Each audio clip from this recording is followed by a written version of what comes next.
Diesel petrol छैन भने यसरी ग्यास सकियो भने फ्युल सकियो भने त्यस कारणले फ्युल भनेको मान्छेलाई पनि त्यही चाहियो। यी तीनटा कुरा भएन भने बाँच्दैन।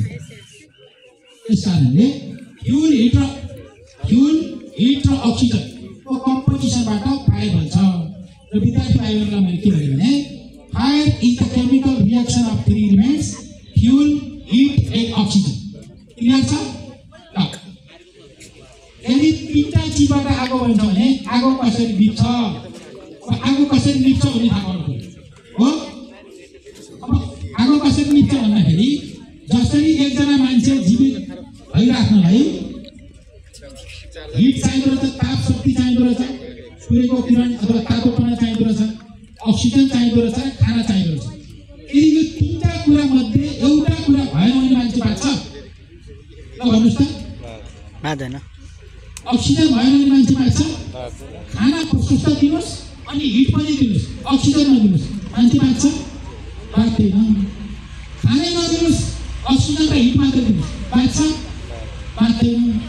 अक्सिजन पनि दिनुहोस्, खाना पनि दिनुहोस्, तर उसलाई चिसो ठाउँमा लगाइदिनुहोस्, बाँच्छ? बाँच्दैन।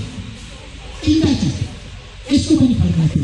त्यस कारणले एउटा मान्छे नबाँच्नको लागि वा एउटा मान्छे मर्ने अवस्था त्यो तीनटा चिज नहुँदाखेरि मर्ने अवस्था हुन्छ। तीनटा मध्ये कुनै एउटा चिज तपाईँले दिनु भएन भने मान्छे बाँच्छ। यसलाई पनि योसँग तीनटा चिज आगो बन्नलाई तीनटा चिज हुन्छ। तीनटा चिज मध्ये कुनै एउटा चिजलाई तपाईँले यसलाई के गरिदिनुहोस्? कमजोर बनाइदिनुहोस्। एउटा चिजलाई हटाइदिनुहोस्। आगो हिट कसरी हटाउनु त? अघि हामीले के भन्यौँ? फ्युल हिट र अक्सिजन भन्यौँ हो। अब हेर्नुहोस् फ्युल कहाँ छ? यहाँभित्र फ्युल छ। अब अक्सिजन छ यहाँ कहाँ छ?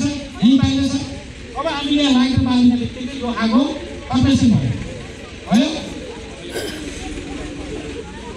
आगो चाहिँ अगाडि बढ्यो। यो अब आगो बढिराखेको आगोलाई निभाउनको लागि के गर्नु पर्यो भने तीनटा